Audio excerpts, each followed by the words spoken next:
Qabil's nature was very tough and rough. Habil was more humble and lean. And Shayth was a righteous servant of Allah Azza wa Jal. بسم الله الحمد لله والصلاة والسلام على رسول الله صلى الله عليه وعلى آله وصحبه ومن والاه أما بعد. From Hawa, she fell pregnant 20 times. Each pregnancy was twins, a boy and a girl. So from Adam direct, he had 40 children. The first child to be born for Adam alayhi salam was a boy by the name of Qabil. In English or in biblical terms, his name is Cain. And straight after him in the same stomach was a sister. So they were twins. Qabil's twin sister was beautiful, whereas Qabil was not very handsome. After him came Habil. In biblical terms, his name is Abel. And he also had a twin sister, but Habil was a little bit more handsome, and his twin sister wasn't as attractive. And at that time, the law of Allah subhanahu wa ta'ala was that the male and female from one pregnancy could not get married to one another. It was haram. So the male from the first pregnancy had to get married to the female of the second pregnancy, and the female of the first pregnancy had to get married to the male of the second pregnancy. Habil had to marry the sister of Qabil, and Qabil had to marry the sister of Habil. Qabil's nature was very tough and rough. Habil was more humble and lean. So Qabil had to marry Habil's sister, who was not that beautiful. So he looked at his sister and he was wondering, why should Habil get married to my sister who is so beautiful, and why should I marry his sister who is not that beautiful? Why can't I marry my own sister? So now they had a bit of an issue, and they took this issue to their father Adam alayhi salatu wasalam. Allah subhanahu wa ta'ala reveals unto Adam alayhi salatu wasalam, and Adam alayhi salatu wasalam instructs both of them to offer a sacrifice unto Allah subhanahu wa ta'ala. And based on whose sacrifice is accepted by Allah subhanahu wa ta'ala, that individual can get married to Qabil's sister. So the laws of sadaqah at that time were that they had to take whatever they wanted to give in charity, offer unto Allah subhanahu wa ta'ala. They had to go and place it on top of a particular mountain, and a fire would descend and gobble up that charity. This was a sign that the charity was accepted by Allah, maqbool, accepted by Allah subhanahu wa ta'ala. Now Qabil, Cain, he was a farmer. Habil, Abel, he was a shepherd. So Habil, he brings the best sheep that he had to offer as a sacrifice unto Allah subhanahu wa ta'ala. Qabil, who was a farmer, he brought the worst of his produce and he placed that on top of the mountain. Fire came down and it burnt the sacrifice of Habil, of Abel. The sacrifice of Qabil was just left like that. So the sacrifice, the charity of Habil was accepted, and the sacrifice of Qabil was rejected. So Qabil went up to Habil and he told him, I'm gonna kill you. So Habil was much more righteous than his brother Qabil. He said, if you pull out your hands out to me to kill me, I would not do the same towards you, because I fear Allah. If you want to take the sins, then you take the sins, so you could be from the people of the hellfire, and it's only the actions of the zalimin, the oppressors.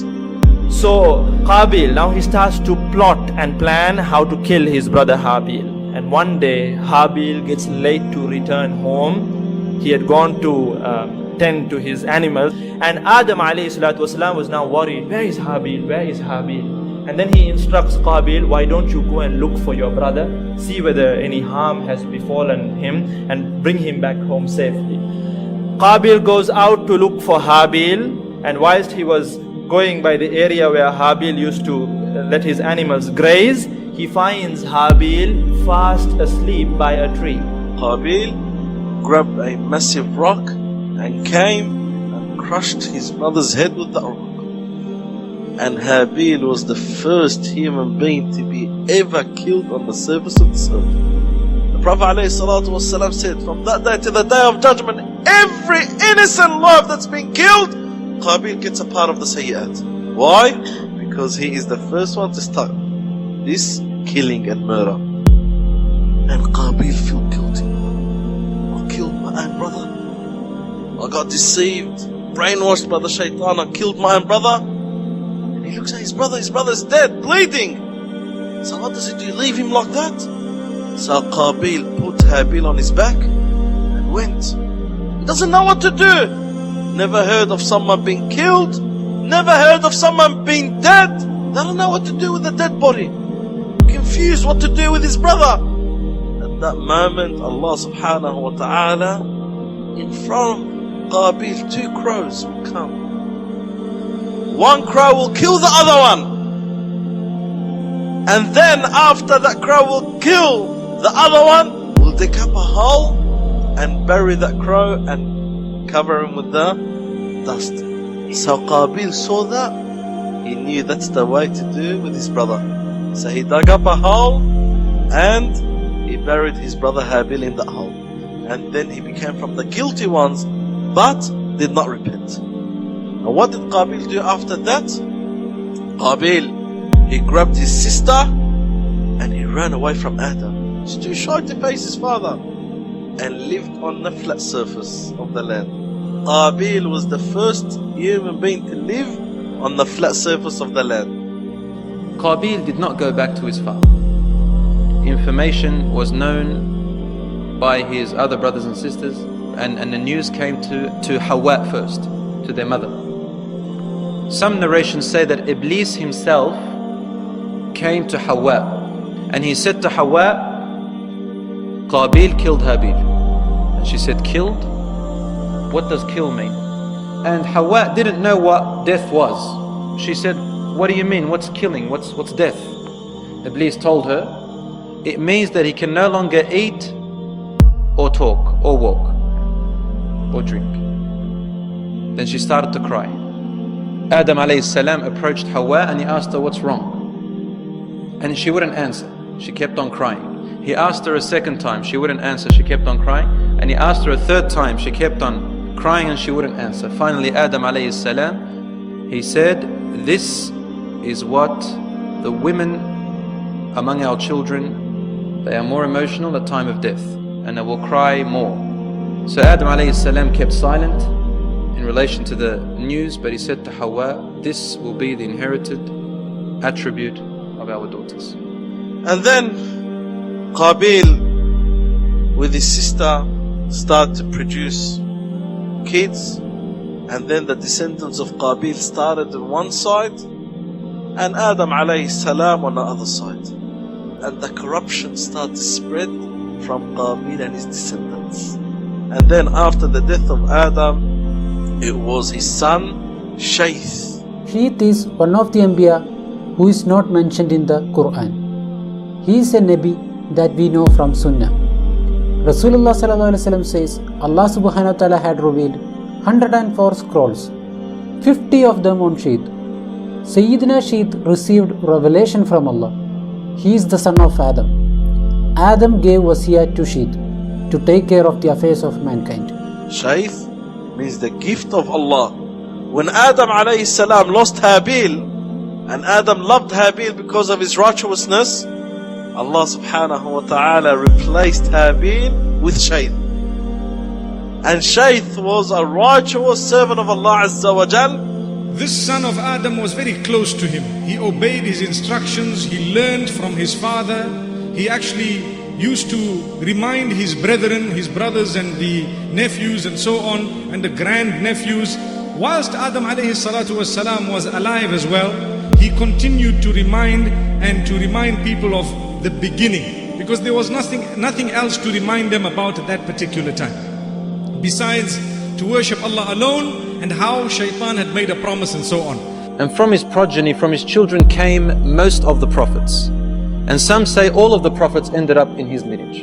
And Shaith started to order with justice and fairness in the mountains, and spreading the good and the righteousness among the people that are living around the mountain. On the other hand, Qabil and his descendants were just spreading corruption and evilness. And they even were killing one another.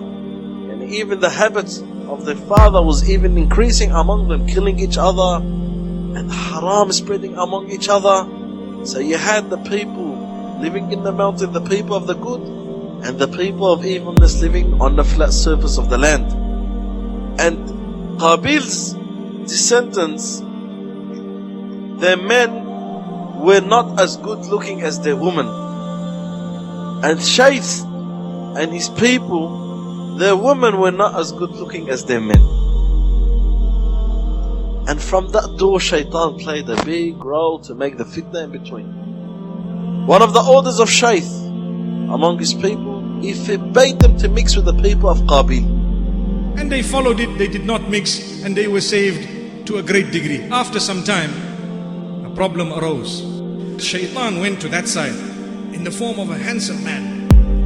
And when he went there, he asked for a job. Look, I need employment. I need to be employed here. So what happened? They looked at him, they decided, yes, good man, come, let's employ you, let's give him a job. So he got a job, and as a man, he worked amongst them, and he worked very hard. And then he slowly started. What did he start doing? It's important we listen to this. He slowly started making sound that people had never heard before. Because there were no sounds that people had heard. That was the beginning of time. And now he created a little drum and he beat it, and everybody would come. What's that sound? And they would come around him and watch. Then he got a bit of metal and he started hitting it, and then it created a sound and they came. And then he made a bugle and he started blowing into it, and it created a sound, and they came and they were excited. Wow, these people are intelligent. They have advanced much more than us. And so they were so happy. And they got so engrossed in it that they slowly started forgetting the commands of Allah subhanahu wa ta'ala. Yet, on the other hand, Shayth alayhi salam kept on reminding his people, he kept on speaking with his people, and he kept on telling his people what was right and what was wrong and so on. And on this hand, we find that Shaitan is teaching them how to do evil, how to create evil. And after some time, they began to follow him. And when they began to follow him, it created this disaster for them. This is how they introduced the musical instruments into existence. And through that, he would control them. They literally set aside a day, an evening, a Saturday evening, and amazingly, to this day, it lasts. They set aside that evening where he would create these sounds, everybody would come around, and everybody would listen to him. And everybody would literally party, they would party.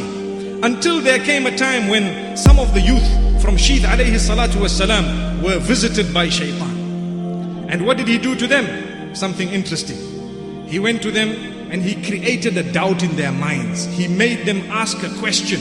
He made them question the law of Allah subhanahu wa ta'ala. Why is it that we are not allowed to mix with these cousins of ours, with these relatives of ours? What is the law all about? What is the reasoning? What is so bad about them? Look at this question. So when they started asking this question, it was answered for them that look, Qabil had engaged in a crime right at the beginning. He engaged in a sin at the very beginning, and this is what he did. He engaged in murder, and his characteristics were different and so on. And for this reason, they were all on one side, and we are ordered not to mix with them. These youth were dissatisfied with the answer. Doesn't sound too good to us. We're not happy with it. When they were not happy with it, some of them decided, let's just have a peep at what's happening, because we've heard that here things are going on. These people are progressing. Let's go and see. So they came down from the mountains and they went. And from a distance they were watching, and they had seen, and it pulled them. Imagine, they did not intend to engage in evil, but when they saw everybody's partying, and what did they see? They saw very good looking females. And so they went closer. And when they went closer, they were seen. Subhanallah. They were seen, and they were good looking men. So the women began to start displaying their beauty and to start dressing up in order to attract. This was the first time Shaitan taught them this.